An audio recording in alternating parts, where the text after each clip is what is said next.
I did a half marathon last year. Yeah, good. Thank you. It was fun. I wish there were more things I could get credit for doing half of. My wife doesn't congratulate me for doing half the dishes. She says, "Why didn't you do all 26.2 dishes?" I was home recently for the holidays, by which I mean Passover. Whenever I'm at my parents' house, I'm afraid I'm going to get injured. Not because my parents are abusive or anything, but because if I do get injured, every item in their first aid kit expired 15 to 20 years ago. There are ointments in their first aid kit that are supposed to sting a little bit when you put them on. They don't sting anymore.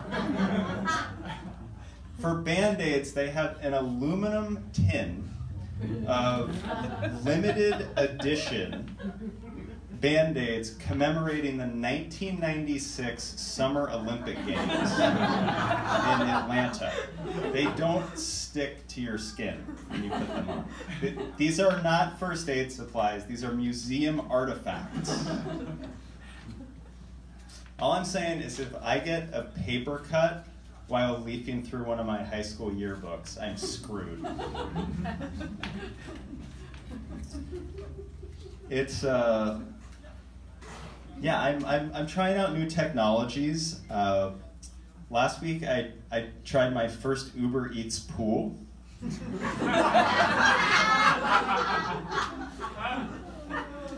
Uber Eats pool. I got picked up in a food truck, and inside there was a communal potluck dinner. It was an interesting ride, but things got a little complicated when we unexpectedly picked up a couple vegans.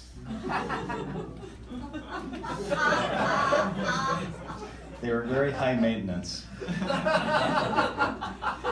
It's springtime, so it's springtime, which means I'm eating a lot of asparagus.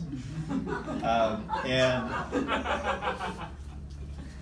eating asparagus can make your pee smell weird. You probably know that. I've also found that your pee can make asparagus smell weird. It works both ways.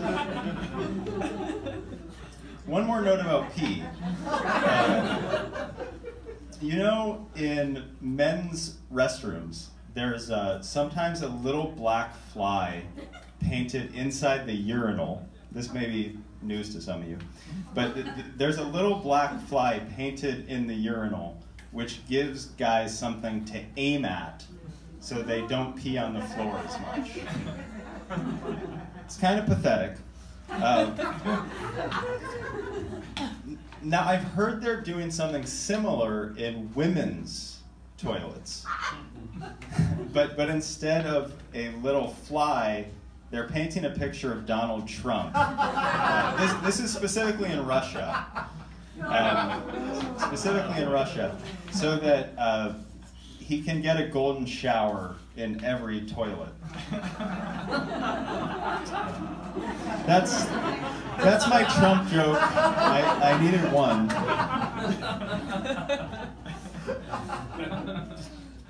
I've been working on some impressions. You want to hear some impressions?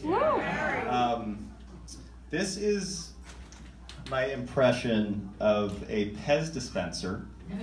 A Pez dispenser telling you to get lost before giving you some candy.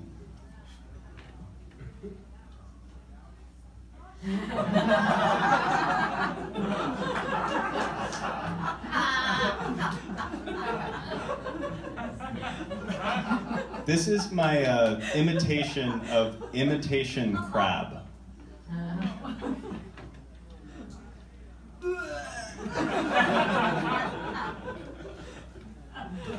And this is my imitation of an imitation Rolex.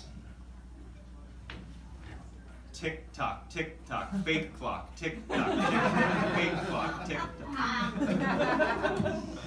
Those are my impressions. Thank you.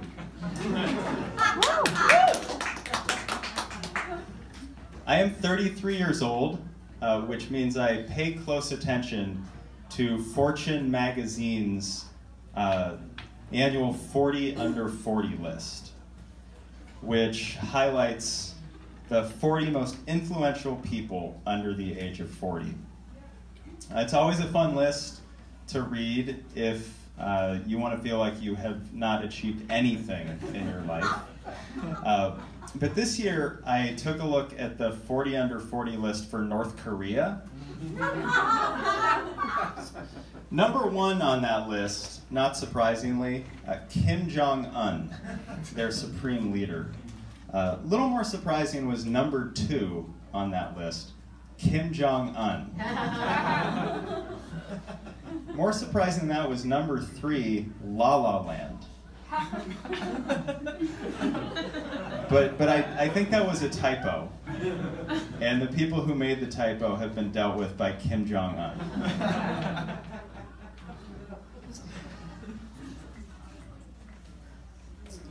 So before I go to sleep, I open the window a crack to get some fresh air. But this also means that in the morning, I can hear my neighbors talking and sometimes yelling. And instinctively, when they're yelling, I sometimes blurt something out as if I'm a part of their conversation. The other morning, I was woken up by a teenage girl getting ready for school, yelling, "Dad, I can't find my phone." And the dad yelled, "I didn't touch it. I don't know where your phone is." And then I yelled, "Just call the phone."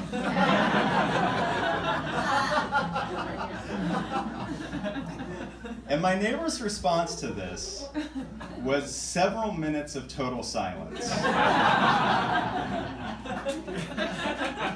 Which suggests that I solved the problem, which is what good neighbors do. Later that week, my neighbor returned the favor. My wife and I were having an argument about how many seasons of Seinfeld there were. And my neighbor, the dad, yelled, "Just Google it!"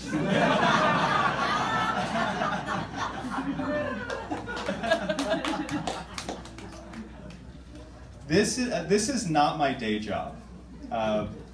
During the day, one of the things I do is I write things for companies, like blog posts and white papers, even a tweet now and then. And when I write something, I'll send it to colleagues, and the feedback I usually get is, "This is fine, but it still needs to be blessed. It needs to be blessed by a senior director of some sort." Here's my question. At what point in your career do you gain the authority to bless things? If you work in the private sector, chasing profits and market domination, I think you lose the right to bless anything. I only accept blessings from 3 sources. The rabbi who bar mitzvahed me, Rabbi Friedman. People who hear me sneeze. And seasoned customer service reps who wish me a blessed day. That's it.